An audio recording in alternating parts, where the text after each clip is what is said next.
Здравствуйте. На телеканале «Новый век» программа «Вызов 112» в студии Алия Хайрудинова. И сегодня мы расскажем о гибели мужчины на пожаре в Лаишевском районе и страшных последствиях аварий в Рыбно-Слободском и Альметьевском районах. Покажем нетрезвого водителя Ауди, которого остановили в центре Казани. Я был трезвый, пока ехал на пиццу. А также задержание курьера с запрещенным грузом. Внутри данного пакета вещество растительного происхождения. Служебная командировка может обернуться для мужчины 15 годами заключения. Это и не только прямо сейчас. 32-летнего водителя Ауди с признаками алкогольного опьянения остановили автоинспекторы на улице Московская в Казани. Машина сразу привлекла их внимание. Автомобиль вилял по дороге. Мужчине предложили пройти освидетельствование. Он согласился, но во время оформления попытался сбежать от сотрудников ГИБДД. Попытка оказалась неудачной. Хотелось бы пожелать, нашим ребятам долгих лет жизни, потому что они на самом деле айда ушел. Он думал, что его физическая подготовка куда лучше, чем у автоинспекторов, и при составлении протокола попробовал убежать. Бежал изо всех сил. Спортом занимался. Понятно. Догнали. Сомневались, что не догонит. Догнали. При этом он уверял, за рулем не сидел. Автомобиль принадлежит его супруге, а управлял им якобы его друг. Супруги машина. Ехал, куришь. Ну и, соответственно, куришь накосячил. А я отвечаю. Как накосячил? Как обычно. Виляющую из стороны в сторону Ауди автоинспекторы заметили на улице Московская. Автомобиль остановили. За рулем был 32-летний мужчина с признаками алкогольного опьянения. Ему предложили пройти экспресс-тест на наличие спиртного в организме. Он согласился. Алкотестер показал 0,4 миллиграмма чистого алкоголя в литре выдыхаемого им воздуха. С показаниями он не согласился и решил проехать в больницу на медицинское освидетельствование. Но уже там от анализов отказался. Позже сознался пьяный, но за руль пьяным не садился. Я не садил за руль. Я был трезвый, пока ехал на пиццу. Автоинспекторы быстро установили. Мужчину в конце декабря уже останавливали за рулем в нетрезвом состоянии. Через месяц, в январе этого года, суд постановил лишить его водительского удостоверения и оштрафовать на 30 тысяч рублей. Но с этим решением он не согласился и стал обжаловать приговор. В законную силу тот вердикт пока еще не вступил. Лишали прав тебя уже? Меня? Да. 6 раз. Ой-ой. За что? За то все 5-10. В этот раз вождение в нетрезвом виде может дорого ему обойтись. За рецидив законом предусмотрена уже уголовная ответственность. Штраф в 300 тысяч рублей или лишение свободы на срок до 2 лет. Рания Абдрахманова, Константин Бушуев. Вызов 112. А на улице Гудованцева автоинспекторы для проверки документов остановили «Шкоду», и у них сразу возникли вопросы к состоянию 46-летнего водителя. У него были признаки опьянения. От медицинского освидетельствования и экспресс-теста на наличие спиртного в организме он отказался. При этом не скрывал, что пьян. Пил? А что, не отказываются? А на улице Шарифа Камала сотрудники патрульно-постовой службы остановили «Ладу» 15-й модели. Она выезжала на дорогу из темного переулка. Решили проверить и машину, и находившихся там людей. Ночью любая машина в безлюдном месте вызывает подозрения. Водитель был с признаками как алкогольного, так и наркотического опьянения. На место вызвали автоинспекторов. К пассажирам легковушки вопросов у полицейских не было, и они разошлись. Вы с кем-то? Ты с кем-то? Да, весь людей.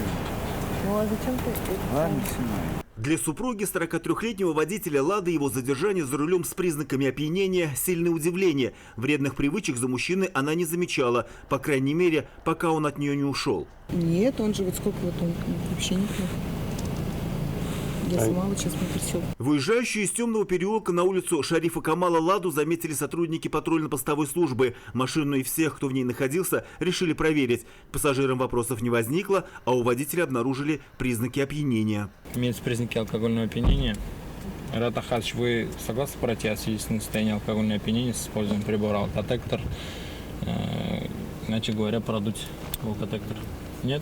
Отказался мужчина и от медицинского освидетельствования в больнице, при этом не отрицал. Выпил 2 бутылки пива перед поездкой. На место задержания приехала и супруга мужчины. Автомобиль принадлежит ее отцу. А где документы машины? они где-то там палят память. Теперь водителю грозит лишение прав на срок от 1,5 до 2 лет и штраф в 30 тысяч рублей. Решение будет принимать суд. Автомобиль автоинспекторы передали владельцу, а водитель пошел по своим делам уже пешком. Радик Фархулин, Константин Бушоев, вызов 112. Сразу две смертельные аварии произошли в Татарстане в минувшее воскресенье. В Рыбно-Слободском районе мужчина погиб, врезавшись в столб на квадроцикле. Со слов очевидцев, сзади сидела пассажирка. Водитель не справился с управлением, транспорт стал вилять и остановился только после того, как протаранил столб. Мужчина погиб на месте, женщину с различными травмами госпитализировали. А в Альметьевском районе жертвой ДТП стал водитель автомобиля «Датсун». Недалеко от поселка Абдрахманово он столкнулся с автомобилем «Шкода». Кто именно спровоцировал аварию и понесет ответственность, установят автоинспекторы.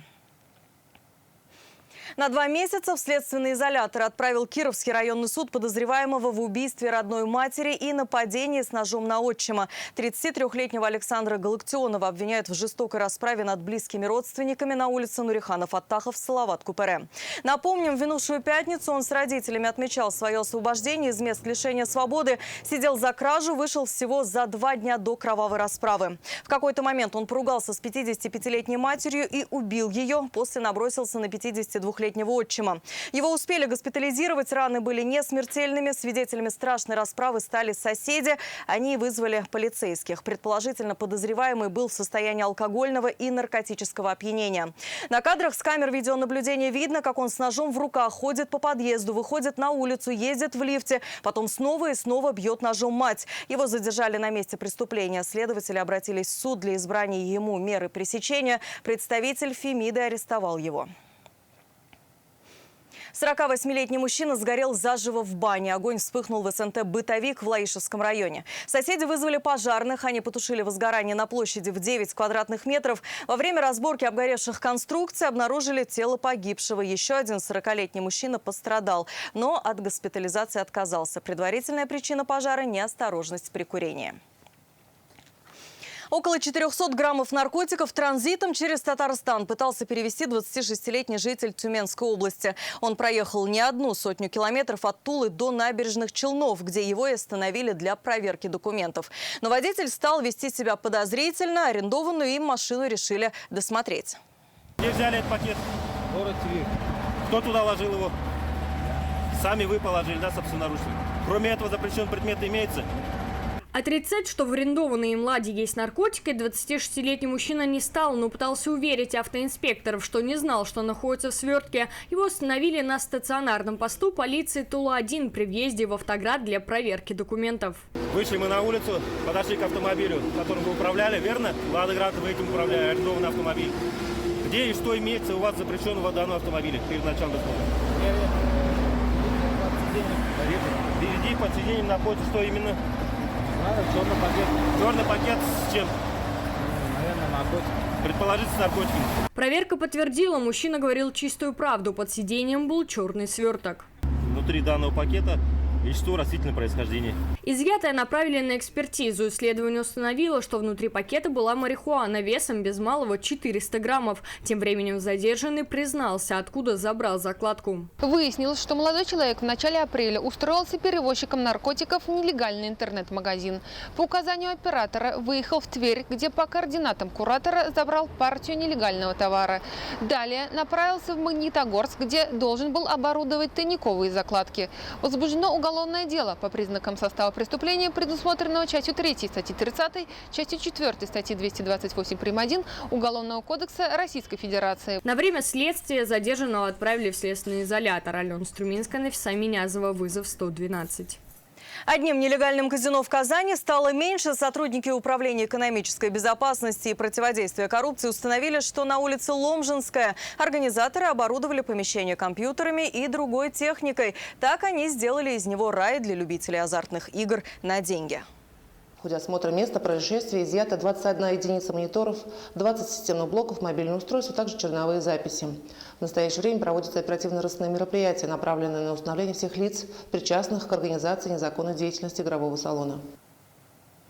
И это все, о чем мы успели вам рассказать. Обо всех происшествиях вы можете сообщать нам по телефону 570 50 50 или на мобильный 8 98 69 112 112. Также мы доступны в социальных сетях. Присылайте видео, снятое вами. В студии была Лия Хайрудинова. Увидимся и не бросайте вызов судьбе. Вдруг она его примет.